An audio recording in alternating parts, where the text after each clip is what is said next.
आपका स्वागत है आपके अपने चैनल महाअध्ययन में। वीडियो को लाइक करें, चैनल को सब्सक्राइब करें। आज हम करने जा रहे हैं छठी कक्षा की हिंदी की वर्कशीट नंबर 3 और आज तारीख है 24 सितंबर। जो पाठ आज हम करने जा रहे हैं इसे लिखा है कृष्णा सोबती ने।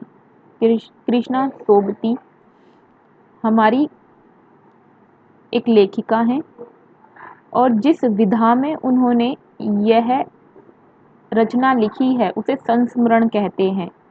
संस्मरण का मतलब होता है अपनी यादों को लिखना। संस्मरण जिसके कहते हैं सिमरण करो। सिमरण करने का मतलब होता है याद करना और सिमरण शब्द में ही सं शब्द जुड़ा हुआ है।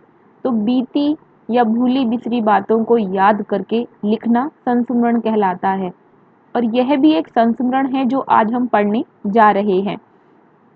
यहाँ पर लेखिका कृष्णा सोबती बताती हैं अपने बचपन से जुड़ी हुई कुछ बातें, जिसमें उन्होंने कहा है, सबसे पहले वो अपने ही बारे में बता रही हैं कि मैं तुम्हें बचपन की ओर ले जाऊंगी और मैं इतनी बड़ी हूँ कि तुम्हारी दादी भी हो सकती हूँ, नानी भी हो सकती हूँ, बड़ी बुआ या मौसी भी।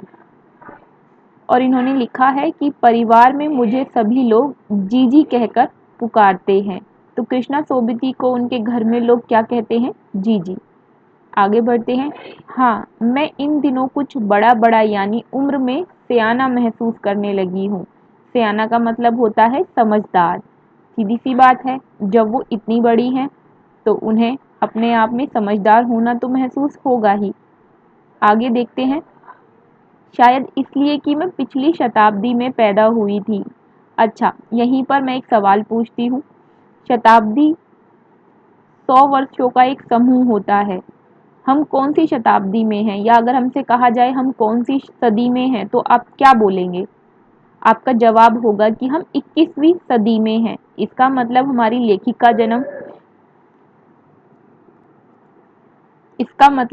लेखिका का जन्म 20वीं शताब्दी में हुआ होगा, यानी कि 2000 से पहले। आगे बढ़ते हैं। मेरे पहनने ओढ़ने में भी काफ़ी बदलाव आए हैं। पहले मैं रंग बिरंगे कपड़े पहनती थी, नीला, जामुनी, ग्रे, काला, चॉकलेटी।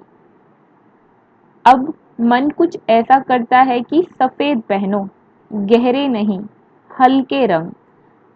आप देखो, जब हम अपने बारे में सोचते हैं, आप अपने बारे में सोचते हैं तो आपने ये देखा होगा कि आपको रंग बिरंगी चीज़ें, रंग बिरंगे कपड़े ज़्यादा अच्छे लगते होंगे, क्योंकि लेखिका अपने बचपन के बारे में बता रही हैं और आप भी अभी छोटे हैं, तो आप उनकी बात को बहुत आसानी से खुद से संबंधित करके देख सकते हैं। आगे बढ़ते हैं। मैंने पिछले दशकों में तरह तरह की पोशाकें पहनी हैं। पोशाकों का मतलब तरह तरह के कपड़े, जिसे इंग्लिश में हम ड्रेसेस बोलते हैं। आगे बढ़े। पहले फ्रॉक, फिर निकरवॉकर, स्कर्ट, लहंगे, गरारे और अब चूड़ीदार और घेरेदार कुर्ते। यानी उन्होंने जो कुछ पहले पहना है उसमें उन्होंने नाम बताया है कि बचपन में जो चीज़ें उन्होंने पहनी होंगी या अपनी जवानी में जो चीज़ें पहनी होंगी उनके नाम उन्होंने लिखे हैं फ्रॉक, निकरवॉकर, स्कर्ट, लहंगे और गरारे। और अब लेखिका अपनी इस उम्र के पड़ाव पर क्या पहन रही हैं? चूड़ीदार और घेरेदार कुर्ते। आगे बढ़ते हैं। बचपन के कुछ फ्रॉक तो मुझे अब तक याद हैं। हल्की नीली और पीली धारी वाला फ्रॉक, गोल कॉलर और बाजू पर भी गोल कफ। आपको पता ही होगा गोल कफ, गोल कॉलर। कॉलर तो आप सब जानते हैं।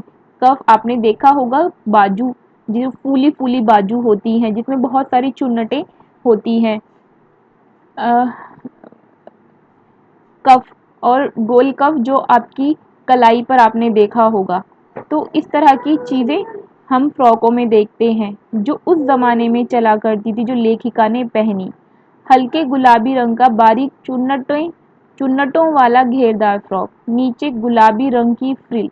जितनी खूबी से यहाँ पर हमारी लेखिका ने चीज़ों को लिखा है, हमें ऐसा लगता है जैसे कि फ्रॉक हमारी आंखों के सामने ही है। चलो आगे बढ़ते हैं। उन दिनों फ्रॉक के ऊपर जेब में रुमाल और बालों में इतराते रंग बिरंगे रिबन का चलन था।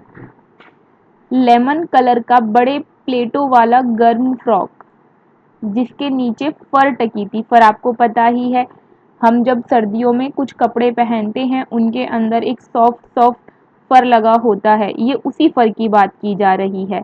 दो ट्यूनिक भी याद हैं, एक चॉकलेट रंग का और अंदर की कोटी प्याजी, और दूसरा था ग्रे उसके साथ सफ़ेद कोटी। मुझे अपने मोजे और स्टॉकिंग भी याद हैं। आपको पता ही है, मोजे हम हमारी जुराबों को बोलते हैं। बचपन में हमें मोजे खुद धोने पड़ते थे, वह नौकर या नौकरानी को नहीं दिए जा सकते थे, इसकी सख्त मनाही थी।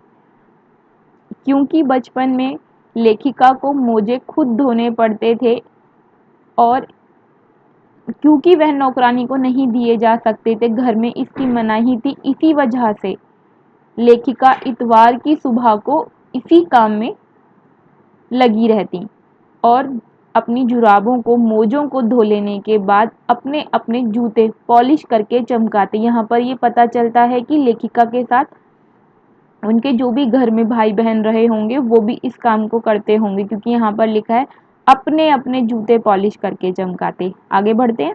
जब जूते कपड़े या ब्रश से रगड़ते तो पॉलिश की चमक उभरने लगती। सरवर, मुझे आज भी बूट पॉलिश करना अच्छा लगता है।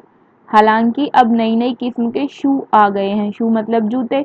कहना होगा कि पहले से कहीं ज़्यादा आरामदेह हैं। हमें जब नए जूते मिलते तो उसके साथ ही छालों का इलाज शुरू हो जाता। लेखिका ने ऐसा क्यों लिखा है? क्योंकि आपको पता ही होगा कि कुछ जूते जब नए नए आते हैं या चप्पलें नई नई आती हैं और जब हम उन्हें पहनते हैं तो कभी कभी पैरों में छाले पड़ जाते हैं, इसलिए यहाँ पर लेखिका ने ऐसा लिखा है। और इसके साथ लेखिका ने एक बड़ी ही मज़ेदार बात बताई है जो शायद आपके काम भी आ जाए। जब कभी लंबी सैर पर निकलते अपने पास रुई ज़रूर रखते। जूता लगा तो रुई मोजे के अंदर। जूता लगा मतलब पैर में वो चुभने लगे कहीं पर तो छाला हो जाता है, तो छाला पड़ जाए इससे पहले ही वो रुई को उस जगह पर रख लेते जहाँ पर वो चुभ रहा होता। आगे बढ़ते हैं। हाँ, हमारे तुम्हारे बचपन में बहुत फर्क हो चुका है। हर शनिचर, शनिचर मतलब शनिवार को ऑलिव ऑयल या कैस्टर ऑयल पीना पड़ता। यह एक मुश्किल काम था। शनिचर को सुबह से ही नाक में इसकी गंध आने लगती। अब ये आप खुद भी सोच कर देखो, अगर आपको ऑलिव ऑयल या कैस्टर ऑयल जिसको बोलते हैं अगर आपको पीना पड़े तो लेखिका ने अपनी इसी समस्या के बारे में यहाँ पे लिखा है कि छोटे शीशे के गिलास जिन पर ठीक खुराक के लिए निशान पड़े रहते उन्हें देखते ही मितली होने लगती। मितली मतलब उल्टी जैसी फीलिंग, उल्टी जैसा महसूस होना। मुझे आज भी लगता है अगर हम न भी पीते वह शनिवारी दवा, शनिवारी दवा क्या मतलब ऑलिव ऑयल, तो कुछ ज़्यादा बिगड़ने वाला नहीं था, सेहत ठीक ही रहती। तो आपने देखा कृष्णा सोबती ने हमारे लिए कितना मज़ेदार संस्मरण लिखा है। आइए आगे बढ़ते हैं, देखते हैं आज की वर्कशीट हमसे क्या सवाल पूछ रही है। पहला सवाल, लेखिका इतवार की सुबह क्या क्या काम करती है? तो हमने अभी अभी जाना, वह अपनी जुराबों को धोती और उसके बाद अपने जूतों को पॉलिश करके चमकाती। फिर उसके बाद इन्होंने कहा है अंग्रेजी शब्द जो हमारे इस संस्मरण में आए हैं उन सबको छांट कर लिखना है। ग्रे, फ्रॉक, निकर वॉकर, स्कर्ट, कॉलर, रिबन, ये सभी शब्द हमारे संस्मरण में आए हैं। मैं यहाँ पर आपको एक अच्छी सी बात बता देती हूँ जो आपके लिए बड़ी हेल्पफुल होगी। और ये सहायक बात ये है कि आपको जिस भी चीज़ की स्पेलिंग लिखनी आती है या जो भी चीज़ की आपने स्पेलिंग कहीं लिखी देखी है तो इसका मतलब वो इंग्लिश का शब्द है। जैसे grey, frock, skirt, collar, ribbon, इन सब चीज़ों की हम स्पेलिंग लिखते हैं इंग्लिश में, तो इसका मतलब ये सब शब्द जो हैं वो अंग्रेजी के हैं। चलो आगे बढ़ते हैं। लेखिका ने पिछले दशकों में किस किस तरह की पोशाकें पहनी? तो फ्रॉक, निकर वॉकर, स्कर्ट, लहंगे, गरारे, क्योंकि अभी लेखिका कुर्ती और चूड़ीदार पहन रही हैं, इसलिए हम उनका नाम नहीं लिखेंगे। पिछले दशकों की बात हो रही है इसलिए सिर्फ यही नाम आएंगे। छुट्टी के दिन आप घर में क्या क्या काम करते हैं लिखिए या चित्र बनाइए। अगर आपको चित्र बनाना अच्छा लगता है तो आप ज़रूर एक चित्र बनाइएगा। यहाँ पर मैंने आपके लिए एक उत्तर लिखा है। अगर आप कुछ और भी लिखना चाहते हैं तो लिख सकते हैं। छुट्टी के दिन हम अपने माता पिता के साथ घर के काम में मदद करते हैं। अगला प्रश्न, दार प्रत्यय लगाकर हमें शब्द बनाने हैं, जैसे घेर जमा दार, घेरदार। अब यहाँ पर लिखा है प्रत्यय लगाकर, ऐसे शब्द जो हमारे किसी मूल शब्द के पीछे लगकर एक नया शब्द बनाते हैं वो हमारे प्रत्यय होते हैं। यहाँ पर इन्होंने इसके दो उदाहरण दिए हैं, घेर में दार शब्द जोड़कर घेरदार और चूड़ी में दार शब्द जोड़कर चूड़ीदार। चलिए हम भी 2-3 शब्द ऐसे बनाते हैं। हवा जमादार, हवादार। ईमान जमादार, ईमानदार। और चौकी जमादार, चौकीदार। मैं उम्मीद करती हूँ आपको यह वीडियो पसंद आई होगी, आपके लिए सहायक सिद्ध हुई होगी। अगर आप चाहते हैं इसी तरह की अच्छी वीडियो हम आपके लिए लाते रहें, आपकी वर्कशीट आसानी से सुलझ जाए, इसके लिए आप हमारा चैनल सब्सक्राइब करना बिल्कुल ना भूलें। अगर आपने सब्सक्राइब नहीं किया है तो ज़रूर सब्सक्राइब कर दें और वीडियो को लाइक करना बिल्कुल ना भूलें। अगर आपका कोई सवाल है तो आप कमेंट बॉक्स में लिख सकते हैं। नोटिफिकेशन के लिए बेल आइकन दबाएं। Thank you.